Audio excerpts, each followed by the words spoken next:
Ladies and gentlemen, welcome to another episode of the Wrestling Connection podcast. Thank you ever so much for joining us on this fine day, wherever you are and whatever you are doing. We are here to try and cheer you up just ever so slightly, bring a little bit of wrestling positivity into your day with another fun-filled edition of TWC. Hello again, everybody. It's episode number 21. We are going Hollywood. And listen, one of my favourite WrestleManias, really underrated, is WrestleMania 21. What memories do you have of WrestleMania 2005? My good, close personal friend and co-host, Glenn. First of all, Glenn. Thank you to the Hall of Famer and the first ever Intercontinental Champion, Pat Patterson, who has rechristened me. This is now the Wrestling Connection with Glend and Chris, or Chris and Glend, depending on who you ask. If you ask Jonathan Coachman, it's Glend and Chris. If you ask Chavo Guerrero, it's Chris and Glend. It really just depends.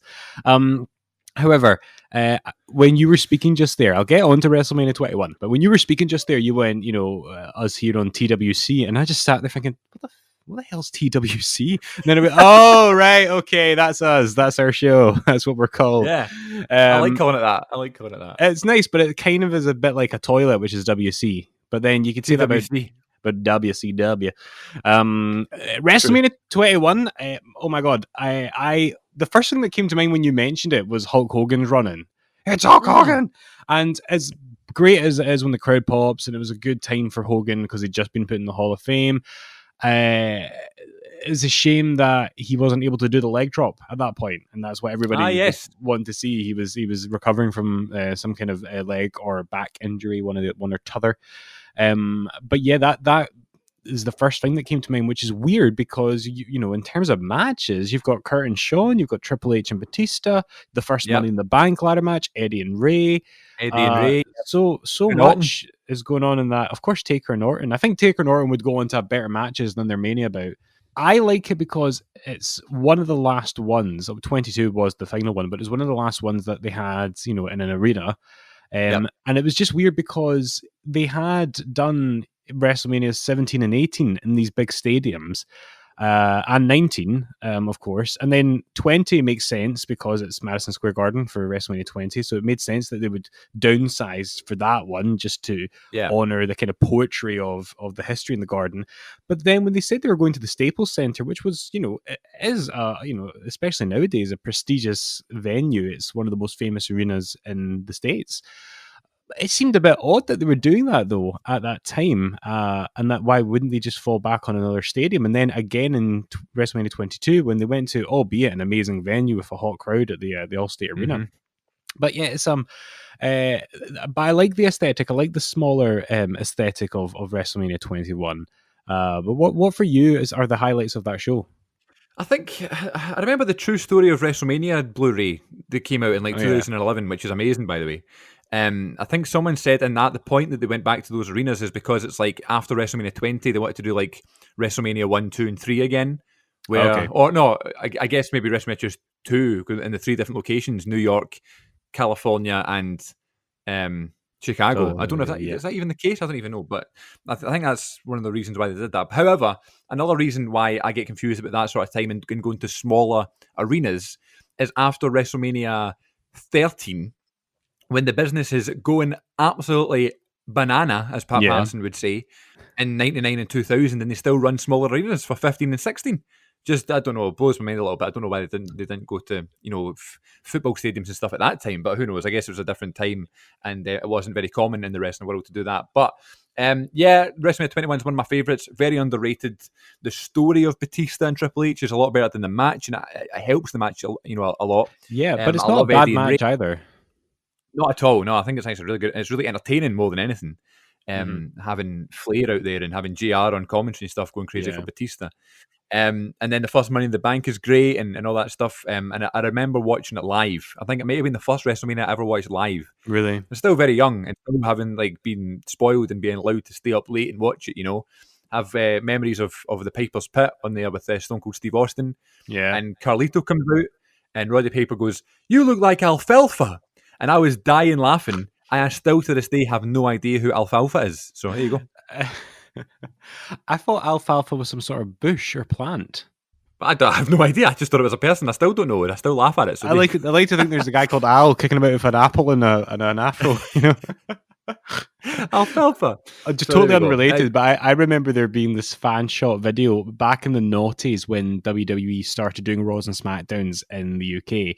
One of the first years that they did it, this video came up on YouTube, and this was before even YouTube was part of Google, of these guys in like Birmingham or London or wherever it was for that Raw, and they're filming Carlito as he's at ringside, and he's like backing away from squaring up to somebody on that episode of Raw, and so he's backing up with a few other heels, and he's going, now what, and then this English guy in the front row, just as Carlito was right in his line of vision, right in the vision of the camera, just did this perfect Carlito's not cool. And Carlito hears it and starts laughing, like, but tries to hold it in, and you just hear these English guys going, "Hey, he's having a grin! Carlito's not cool." Do the Carlito impression again, please. Carlito's not cool. No, the Carlito impression. You said. What did you do a minute ago? What did Carlito now say? What? Now what? It's like Apu from The Simpsons. Jesus, that's not cool. Right, here we go. Okay, yeah, so great WrestleMania. Very happy that that's still in our lives. And if we're lucky, this coming WrestleMania, we're going Hollywood again. Exactly, but it might be in the Thunderdome, so I guess they might not be able to. They might not be able to do any magical things. I love those movie trailers, by the way.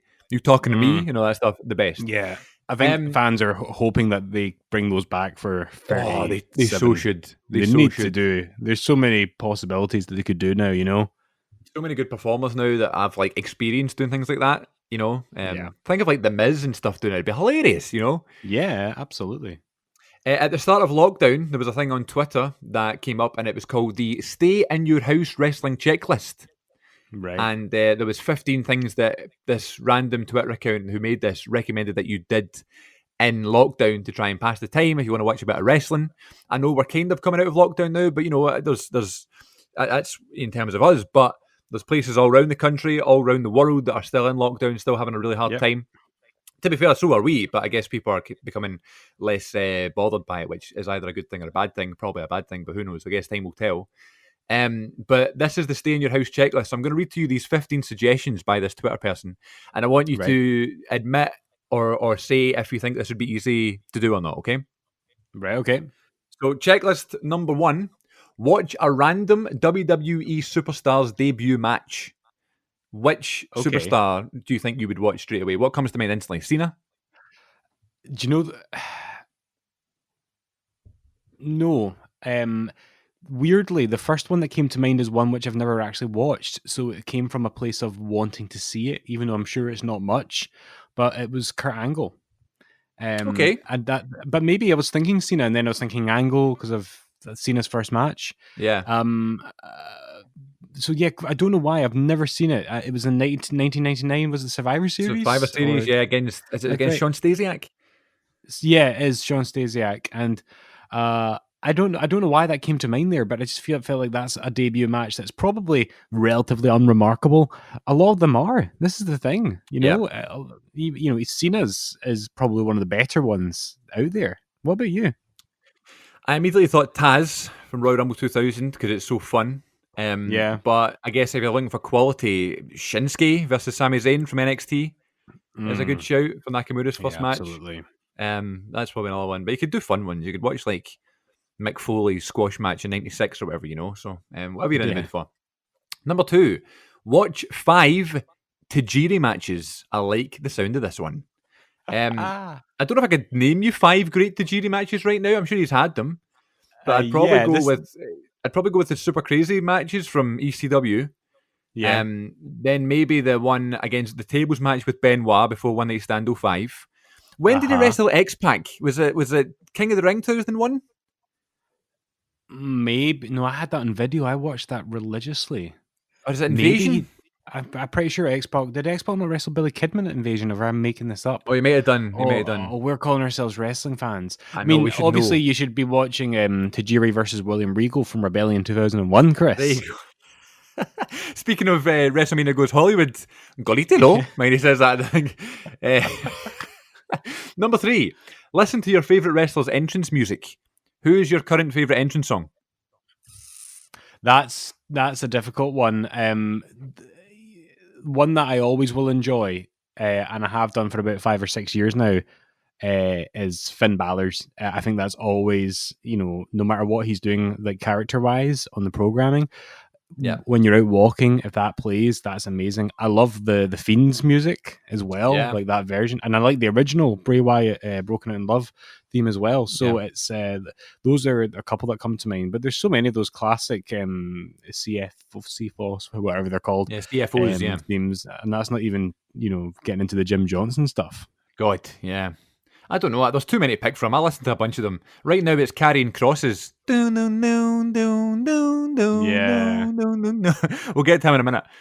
But yeah, so there's a bunch of them. I guess I'd go with that one right now, but you can't be Undisputed Eras either, so I don't know. Oh, yeah.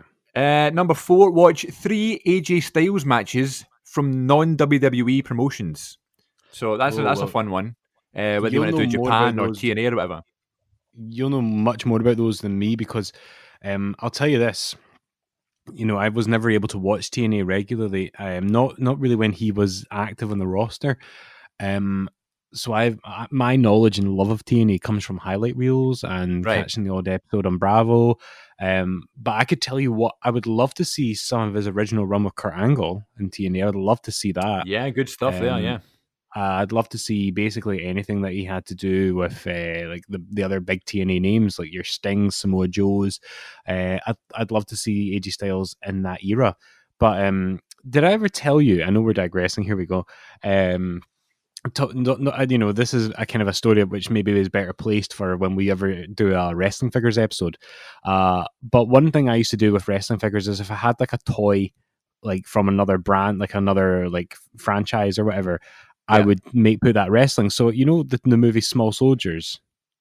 Or Toy Soldiers. Yeah, Toy Soldiers. Yeah. So the major Chip Hazard character, I had him, and I just made him my Brock Lesnar, right? Because he was chunky, And there was these toys that were really big in the 90s, and I don't know if you're maybe too young to remember them, but there have been versions of these, and they brought out, and this was in the time where toys were still really gendered, so there was distinctive boys' toys as society saw them, and distinctive girls' toys, right?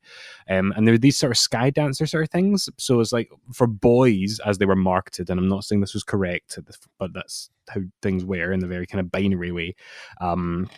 So boys had these kind of like warriors that would sit on a dragon, and you pull on the dragon's tail, and they would fly up, and they had wings. And for girls, you would have fairies that do the same thing, right? They sit in like unicorns, and you pull their tails, and they fly up in the air.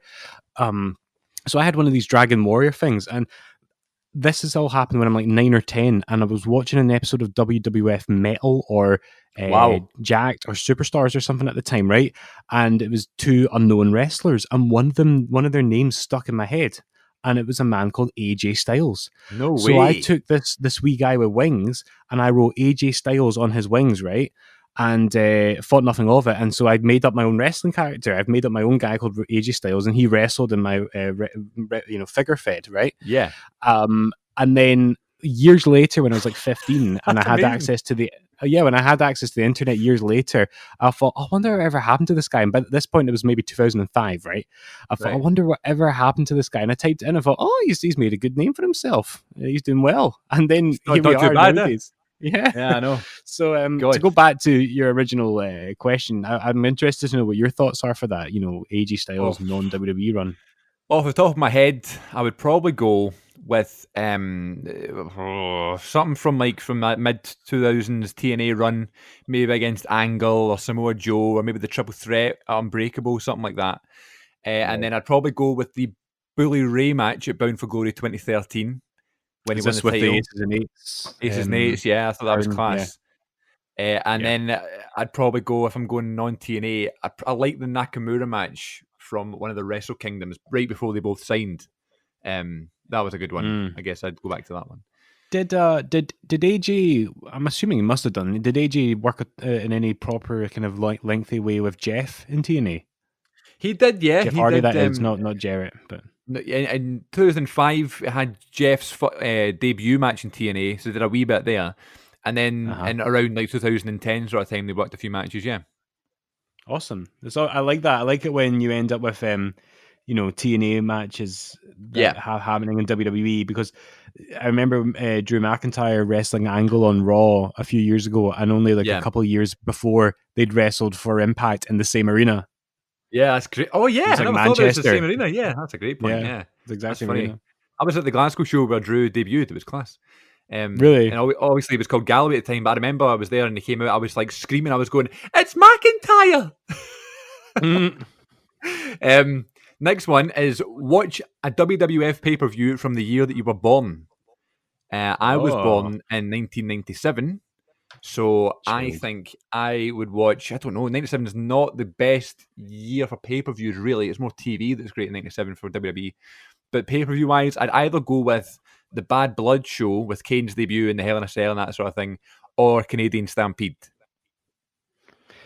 Okay, that's interesting. So you being born in 97, I think you have a much better selection, because I was born in 1991, wow. And I don't really know much about 91. Obviously, we watched the main event of SummerSlam 91 recently, but because of that year, it is not really considered like.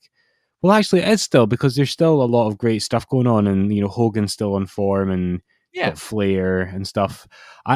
Even though it's the 92 Rumble that people love, because I don't know the year that well in wrestling, I'd probably just take the Rumble for the fun of it. That'd be fun. Yeah, absolutely. Watch 5 rated RKO matches. I didn't even know they had 5 matches. Well, the one that comes to mind is the one where the DX match, right? Triple H gets hurt. Yeah, totally. But we'll gloss over that one. Draw a picture of you as a wrestler. I mean, all I needed to do when I was a child was just close my eyes and I was the world champion, right? There you go. So what would you like? Okay, so I don't know how much you want to get into this, so cut this out if you want, right? But I know you've had a bit of wrestling training in your past.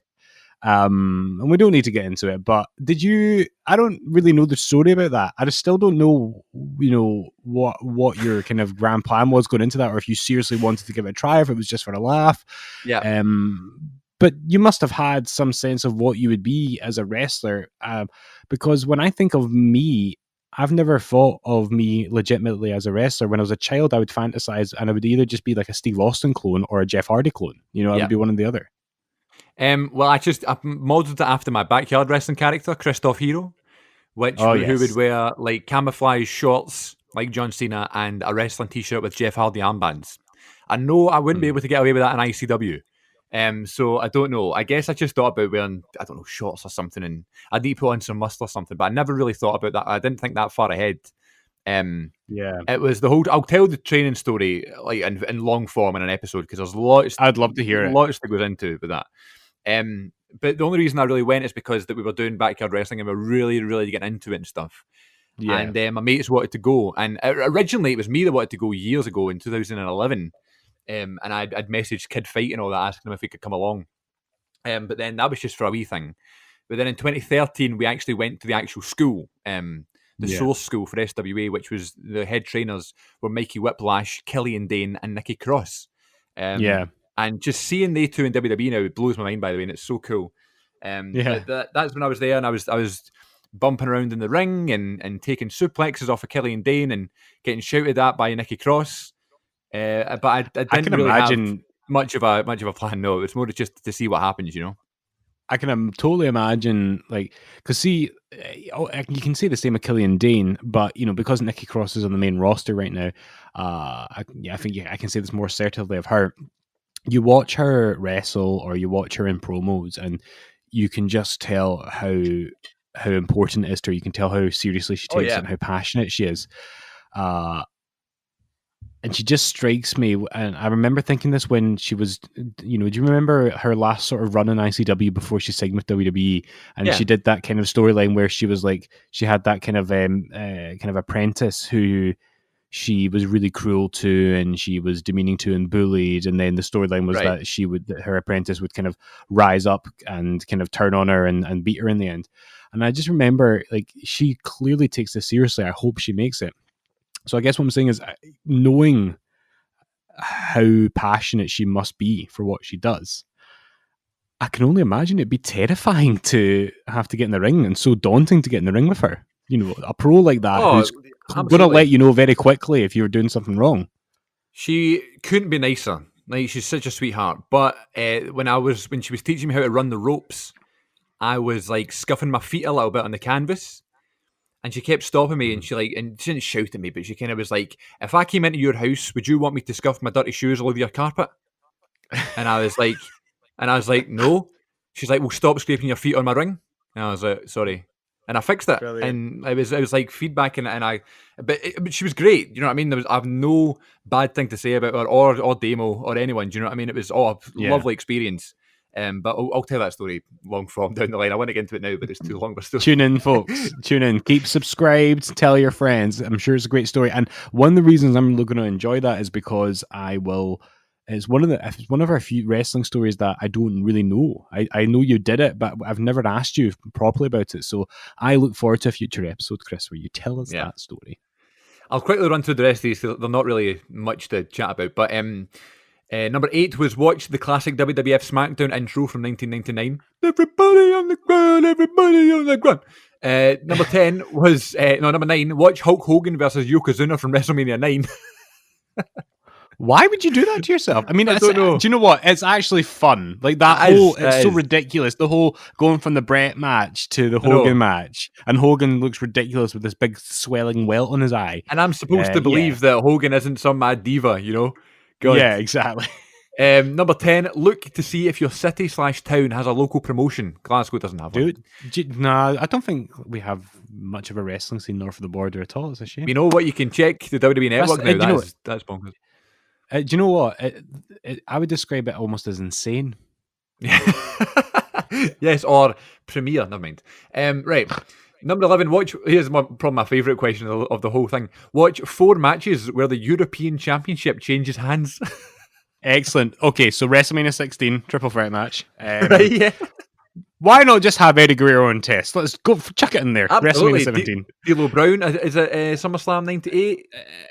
And in all seriousness, you have to have Shawn and Bulldog, right? From, One Night Only. Like that's like nuclear heat, isn't it? Yeah. Are there any other than that? I don't think there are others. the match in Raw where Shawn Michaels lays down for Triple H. Oh, that's a classic one. Yeah, Triple H wins the European title. You know. That's a good one. Oh, well, you could watch Bulldog and Owen Hart from the first one back in Germany. You know, the way they crowned the first champion. Right. That's a good one. Yeah. Introduce a non-wrestling fan to your favourite wrestler. That's a belter. Wow. And so now here's the thing though, Chris. See when somebody, and maybe this is something we talk about in more detail another time, but when someone asks me, as one of my pupils did about 2 weeks ago, when someone asks me who your favorite wrestler is, I often then need to divide it into categories. First thing I say is, what do you mean currently, or do you mean historically? Yep. And then I go, and I'd like to have a male and a female favorite wrestler, because I don't like to just go with like a man just because it's been a male dominated industry for decades. So gun to my head, the first name that would come out would be Austin, because he was my first love, I guess, in wrestling. But Jeff Hardy's meant a lot to me. Rey Mysterio has meant a lot to me. Bayley has a huge significance to me getting back into wrestling. CM Punk and Daniel Bryan have as well. Well, see, all those names there, right? All of those names you would happily show to a non-wrestling fan, They're all great, You wouldn't show like Tajiri or whoever, do you know what I mean? You want to show, they're like an obscure favourite wrestlers, but they're like the main ones you're happy to show off. Recently, I was having a birthday party. I need to tell you about a birthday party, the Chris-themed party. You mentioned it last week. Last week on recording day, I was going to the party, and I had the party that night. And if any of the listeners don't care, but if you care, it was a Chris-themed birthday party because it was my birthday last week. And basically what happened was I arrived at the flat. I was going to my mate's flat, and they had printed out a picture of me when I was 10 and cut it just to like my face and put it on the front door. So like on the outside of the front door. So we walk in the door, that's fine, say hello to everybody, and you walk in the living room, and they had all of their wrestling t-shirts laid out on the floor. And every guest had to pick a wrestling t-shirt and wear it for the duration of the party. Excellent. They had printed out pictures of me, put them on the wall and stuff. They had cut out pictures of me and stuck them onto red cups, like the Street Profits have. And so everybody had to drink like out of my face. So that was one. They had a Chris playlist on Spotify, so it was just Creed, Alter Bridge, George Strait, High School Musical all night. What a mix. And we had the best of NXT Takeover on the TV the whole night. It was a good night. It was class, and I felt very loved, and it was very nice of them to do so. I'm glad that you had a good one. I tell you what, though, you mentioned Takeover. If I were to show people a non wrestling fan a match, I couldn't pick one off the top of my head, but one that I definitely would strongly consider would be one of the two Takeover matches between Bayley and Sasha. Yeah, that one was on actually. It came on TV. It must have done, yeah. Yeah. But where I was going with that was the Undertaker was there at one point. We ended up watching Undertaker and Edge from WrestleMania 24. And I was telling a non-wrestling fan, well, not necessarily a non-wrestling fan, but like someone who's not really watched wrestling ever. I was like, this guy here, he is my favourite wrestler of all time. When he got into it back in the early 90s, it was very cartoonish and everybody had funny characters. And he was given the character of a dead man. And all the characters just kind of washed out, but he was the one that kind of held on to it and made it work the most. To now he's the most respected character of all time, and like she kind of found that interesting, So that's who I would show. It would be the take. Watch 3 in your house pay-per-views. No way. Stay inside. I'll take the Takeover. Yeah, exactly. Stay inside. Watch wrestling and tell your family that you love them. That's a nice one. And then number 15 is watch 5 tag team matches with stipulations. So TLC 2. TLC 2, winner take all at Survivor Series 01, Canadian Even Stampede the inaugural match. Brawl. Yeah, inaugural Brawl was good. Triple H and Austin versus Benoit and Jericho for the tag titles. Triple H and Austin versus Undertaker and Kane at Backlash. Winner take all. God, yeah, what a great year. That ran on far too long, but there you go. That was the wrestling checklist.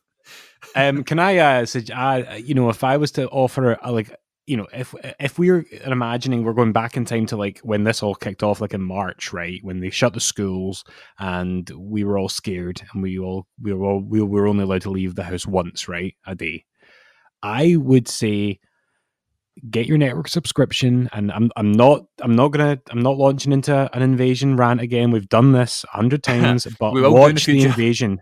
Watch the invasion from start to finish and tell me that it's bad. Yeah, I'm sorry, I won't accept that. It's my favorite, probably my favorite storyline ever, and I don't care what anybody says. I've got 3 notes here, modern stuff that I just want to quickly run by you just to see what you think. Please. First one is Karrion Kross having to relinquish the NXT title, because he won the title at Takeover from Keith Lee, which was shocked me at first, and then I realised because Keith Lee was being called up. And I thought Karrion was a great replacement because it's just totally different, and he's a great performer and great package. I shouldn't have said that, but that's why if you're a wrestling fan, the term "small package" will always make you giggle. Yeah. You know what I mean? Like great presentation is what I was going to say. Yeah. And the whole thing is really, really cool. And it just it breaks my heart when I see that, because it's almost like as being an actor and being a performer, if you get something like that, the opportunity of a lifetime. You're now getting a promotion, you're now playing the lead role, and you get injured that stops you from doing it. Oh my God, heartbreaking, Man. I was really heartbroken for him because I didn't know much about the original Killer Kross character as a name that I was familiar with. I was familiar with it, but I knew there was hype and I knew there was buzz about, where he might go. Would he be AEW bound, or is he going to sign with WWE? And so, first of all, I was also surprised that Keith Lee lost at TakeOver, but I think everybody wins this way because he gets to get called up to Raw, and we're recording on the day of Payback, folks. So he's wrestling Randy Orton tonight, and I hope everything works out for him on the roster. Going back to Survivor Series and his showing up at the Royal Rumble, I think it will. But I mean, this way Keith Lee gets to say that he has had a run as NXT champion, as short as it was,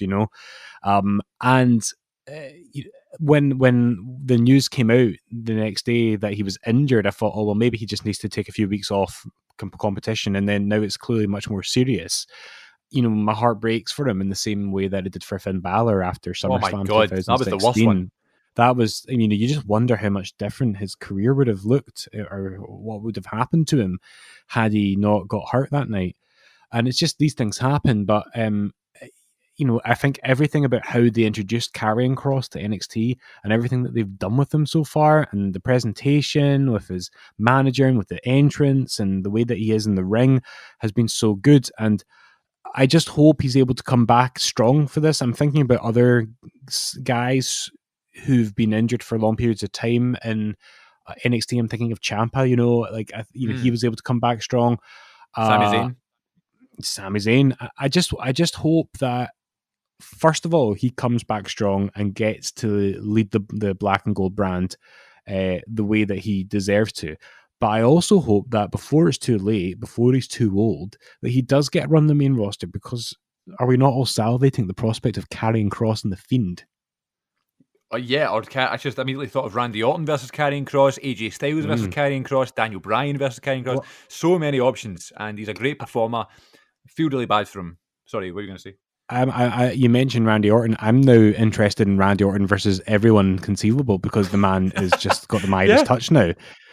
Randy Orton and Edge happened a million times back in the day, and that was amazing. And now he's wrestling Keith Lee. He could wrestle Gerald Briscoe next week. I don't care. It's Randy Orton, and he's just, the fact that he's dropping in Legend Killer and stuff now, it's working on so many levels for me. I just Mr. McMahon, I'll work with Randy Orton. That was Gerald Briscoe. He's my 2020 MVP, I think, and that's difficult to say because Drew McIntyre, right? But and MVP's on the roster again. Yeah, of course, and he's good. How good is so MVP good nowadays? I love MVP. Arguably the best work of his career. Oh my god! But do you know what? WWE have done well in this pandemic, have they not? 100%, they have 100%. done so well. So have AEW. So have Impact as well. I flipping love Impact, but anyway, you're asking. We'll get to Impact in a second. Yeah, we'll get to Impact in a second. I don't want to digress too much. You said WWE are doing well. Cough, cough. Roman Reigns with Paul Heyman. Cough, cough.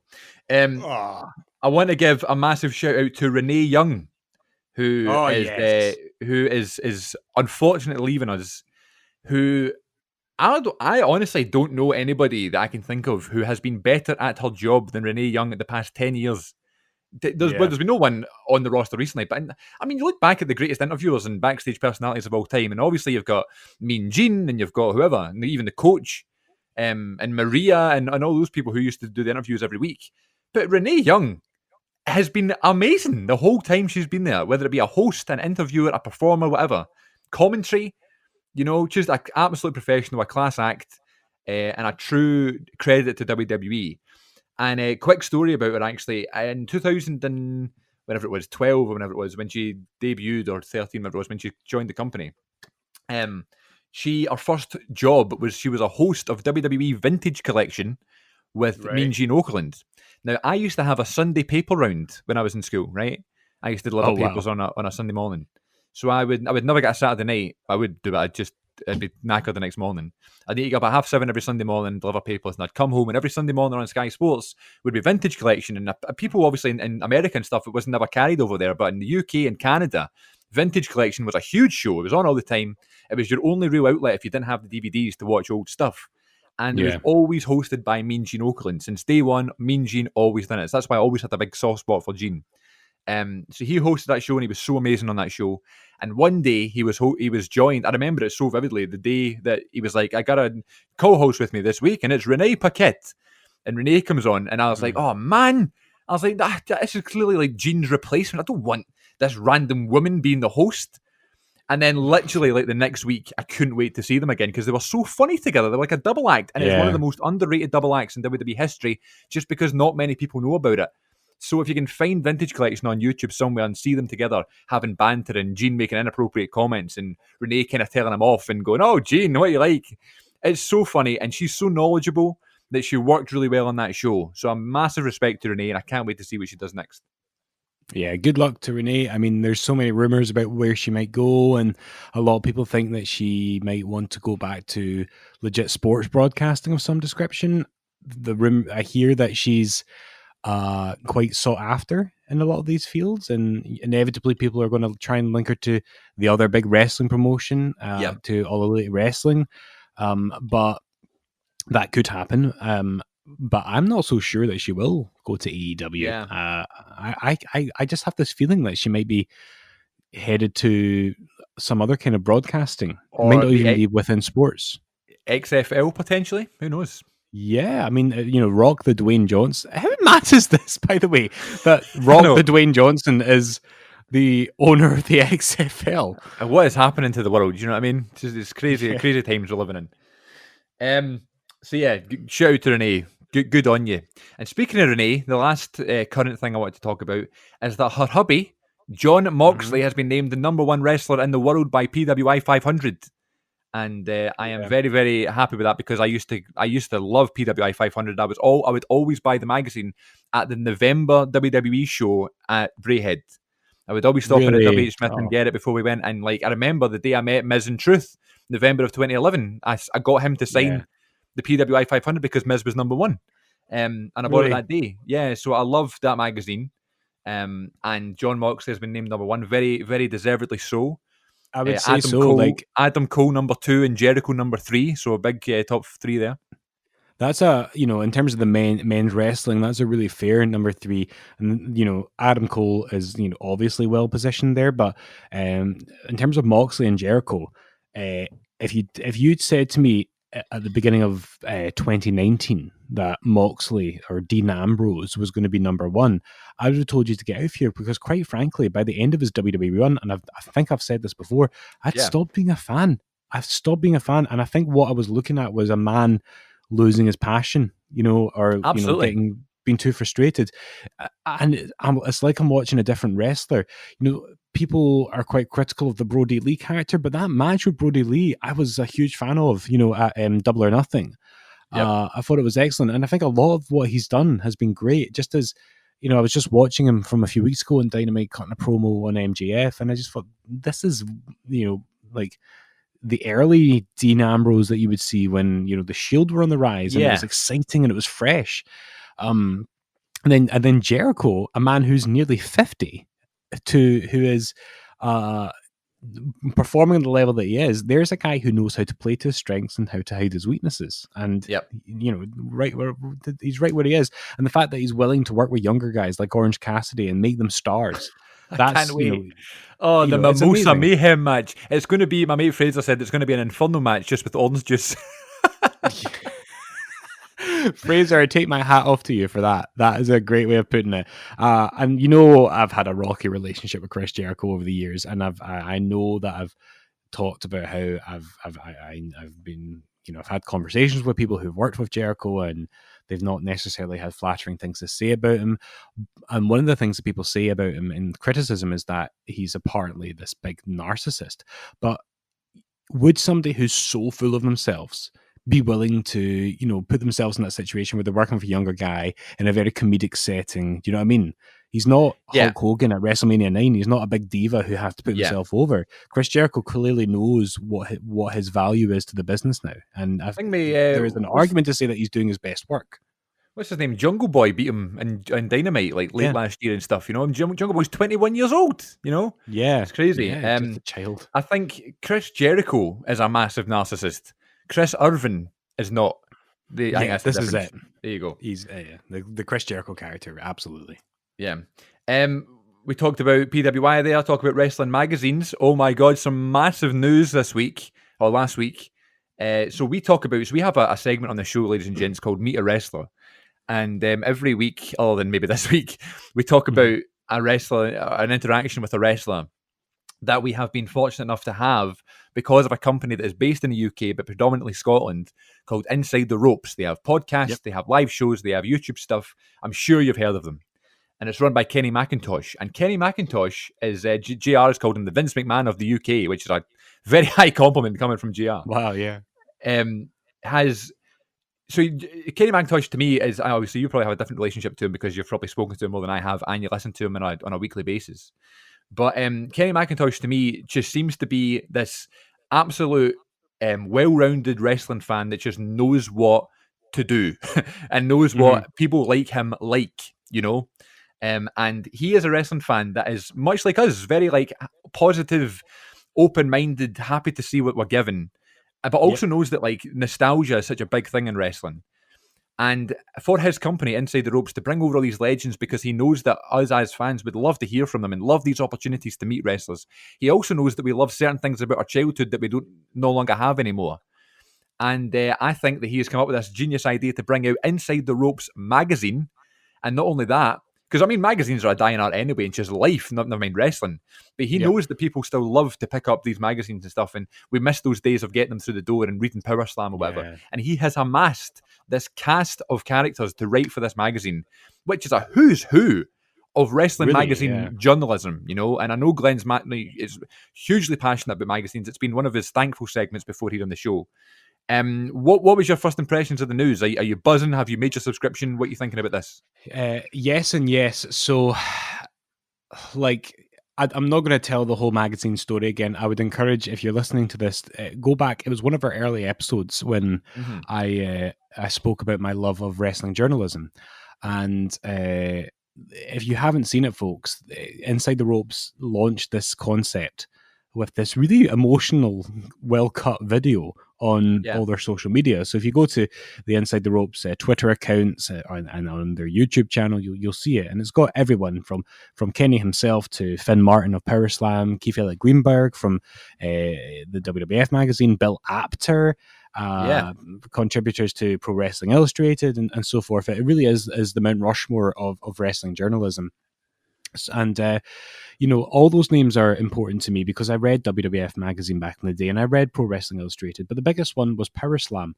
And one of the things I love the most about the Inside the Ropes podcasting network, because they do so many different podcasts, which I would recommend you listen to. I would recommend you subscribe to their Patreon because the additional content that you get there is very good value for money. But my favorite thing that they do is the Power Slam podcast, because that's when Finn Martin, the editor and writer for Power Slam, you get to hear what his thoughts are on the current wrestling product, and the fact that he's part of this as well, and that he's going to be resurrecting some of the old Power Slam features. How exciting is that? And I've touched upon this before. I'm an English teacher now. That's my trade. That's what I do, and particularly where I'm working now, we have in Scotland, and I don't want to get too heavy or deep or serious, but we have in Scotland a serious issue around literacy with young people, and particularly young people in deprived areas whose literacy is so much poorer than people who come from affluent areas.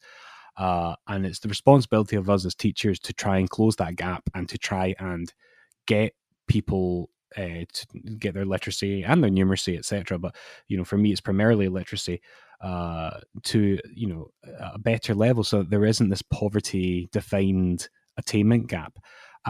And the thing that I keep coming back to is that I found my way into English, I found my way into reading, I found my way into literacy from Power Slam magazine, and I've always believed that being a successful teacher comes down to having positive relationships and knowing something about the kids in front of you, which is no easy task when you're teaching 150 kids a day. But if I can find out that the kid who hates English and thinks that I'm a crap teacher and who's really demoralized, if I find out that kid in front of me likes gaming, then I'm not going to force him to read Shakespeare at home or the Guardian newspaper. I'm going to say, why don't you find a gaming website? Why don't you get a gaming magazine subscription if you can? Because for me, I didn't read novels until I was much older. I read wrestling magazines. That's where I understood sentence structure and imagery and all these things that they talk about in English. And I know I'm rambling, Chris, but no, please.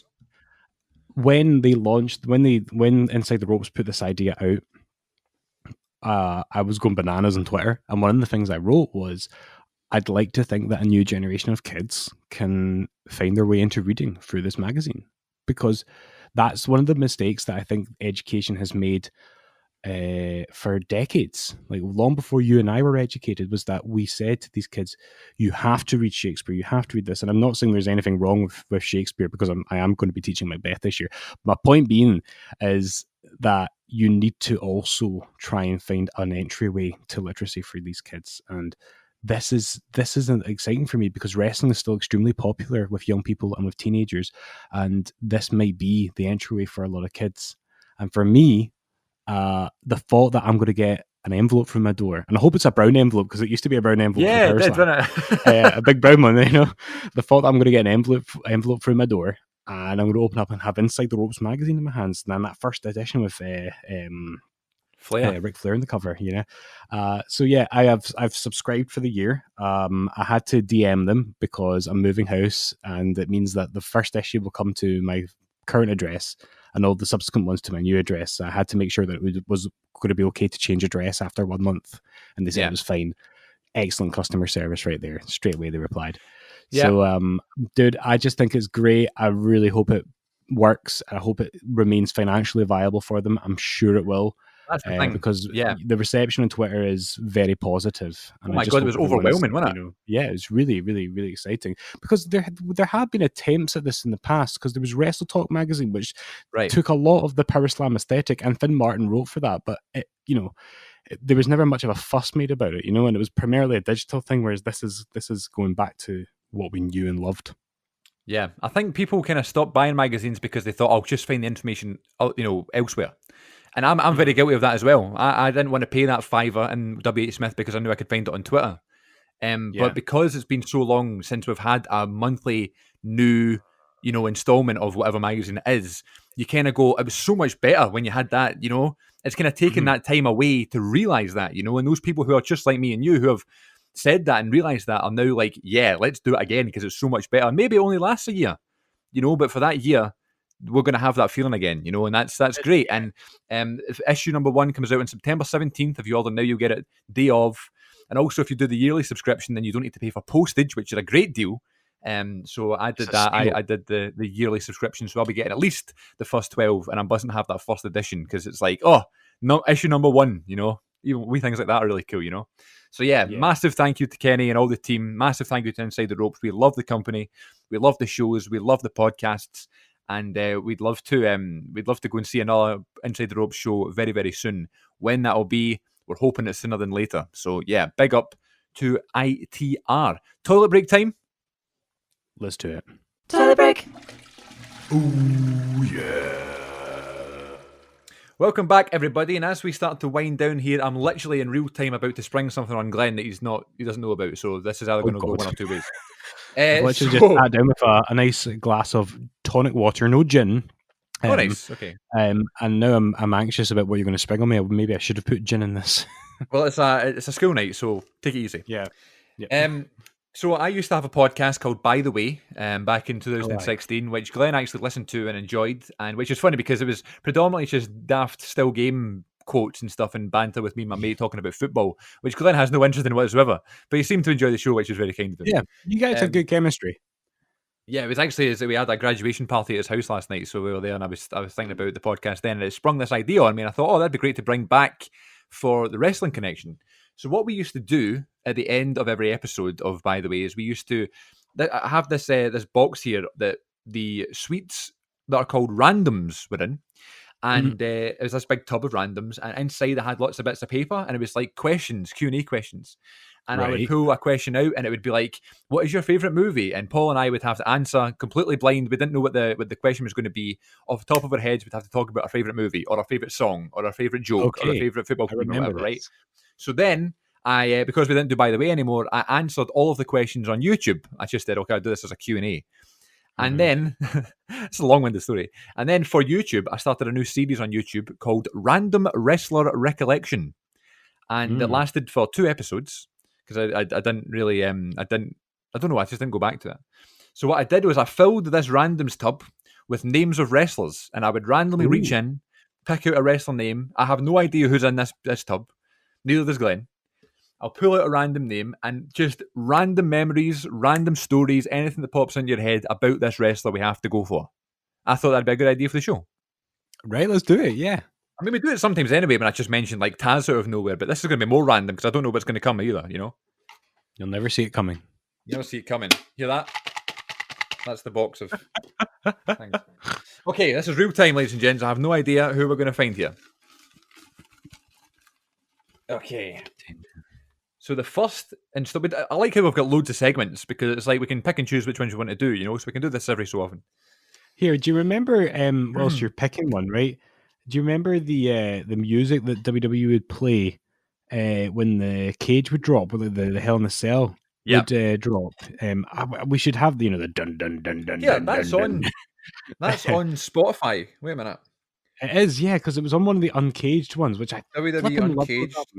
A lot. The new one just came out, and I was quite disappointed. Did it? When did it? When did it come out? Like just 4 days ago, 3 days ago. Oh, good man. Because like the acoustic version of Batista's theme. Yeah. Like that's awesome. Like that's from those records. Yeah, Uncaged 12, excellent. Yes. Right. Okay. I'll put it in. It's called Imminent Danger. That's it. Yeah. So about to pick the first wrestler from the box. Here we go. Go for it. I used to like it when they would play this when they were walking to the ring. Yeah, it was the way the lights would go as well with the cage or the cell, you know.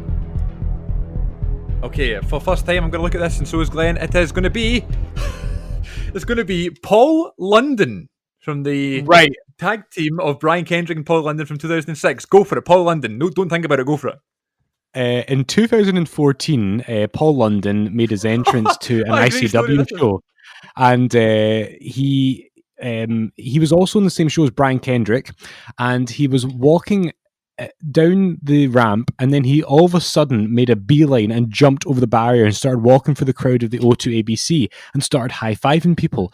And by this point, dear listener, I'd had a couple of drinks. It was ICW Sunday. I was like 22 or 23 or something, and I had a real good buzz. And he was getting closer and closer to us, and everyone was getting high fives, and he was doing that thing that all wrestlers do when they cut for the crowd. And I just thought, I'm going for it. I went right up to him and I extended my arms and went, "Hey!" And he looked at me and he went, "Hey!" with his arms out. And we had the biggest man hug in the middle of the audience. And you can see it on ICW On Demand. And it's my hope, Chris, that one day on the WWE Network, I'm going to hug Paul London, former entrant to the Cruiserweight Open at WrestleMania 20, former tag team champion in WWE. That is my Paul London story. That was a great experience then to have hugged Paul London on the show, the ICW show. That's a great start. Yeah, that's like what this segment is for daft stories like that, you know. That's great. I was trying to find the Paul London and Brian Kendrick theme song on this Uncaged. Paul London and Brian Kendrick theme song. I've just seen that the newest WWE Uncaged album has the Chief Morley theme. Yeah. Do you remember Chief Morley, Val Venus? Chief of Staff, yeah. Here we go. Yep. Yes. Belter. I used to love Kendrick in London when they would run to the ring with Ashley Massaro, who I fancied so much when I was younger. Oh my God, I loved Ashley Massaro. And they used to come in with the weird masks and they do a backflip off the top turnbuckle. And when I made myself in SmackDown vs. Raw 2007, that would be my entrance that I would do. I'd slide in into the backflip off the ropes. I thought it was so cool. My first thing that came to mind with Paul London is when he was eliminated from the 2005 Royal Rumble by Gene Snitsky. And he clotheslines him off the apron. He does this backflip. It looks as if he lands on his head, and it's absolutely vile. I love Paul London. He was great. I also remember being in ROH. He was on the cover of one of the DVDs I have from like 2003. I'm sure he wrestles AJ Styles on that show. And yeah, just such a good performer. And I remember there was a 2-pack of the wrestling figures that came out with Paul London and Billy Kidman when Billy Kidman turned heel. Yeah. And he had like the shorts on and the short hair. And everybody had it. Everybody had these figures. Everybody had Billy Kidman and Paul London at my school. And everybody was like, would always bring wrestlers to school.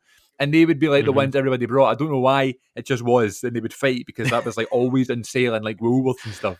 But yeah, what a random thing that is. Yeah. Action figures and man hugs. They're very good. Yeah. I'm glad. I wondered if I would ever get an opportunity to tell that story on this podcast. And there we go. I was with Jamie and I think maybe Robert or Fojo as well that night.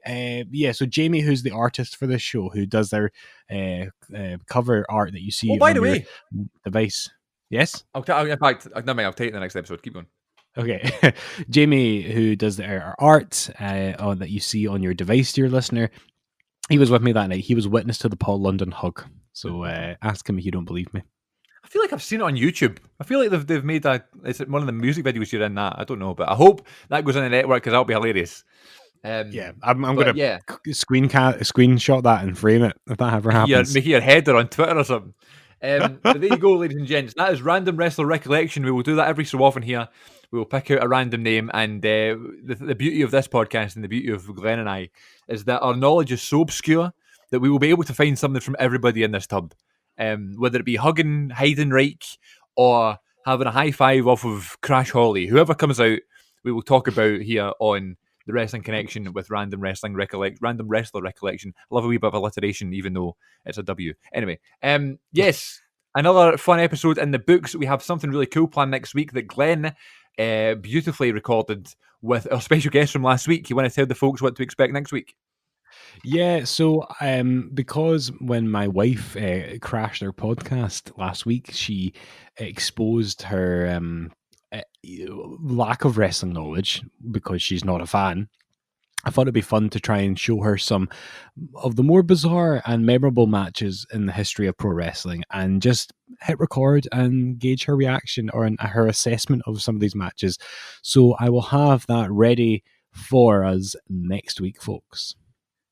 I'm looking forward to hearing it. It's going to be a good one. And Kate's going to come on again and talk about a very obscure wrestling match that I'm looking forward to finding out what it is. And yes, ladies and gents, another fun episode. Thank you to my friend Glenn here, and thank you to you listening, whoever you are out there. We hope that we have been able to let you escape this horrible world for a bit, talk about some wrestling, and talk about hugging Paul London and all the other stuff that we touched on this week. We will get back to our normal segments next week, so please stay tuned for that.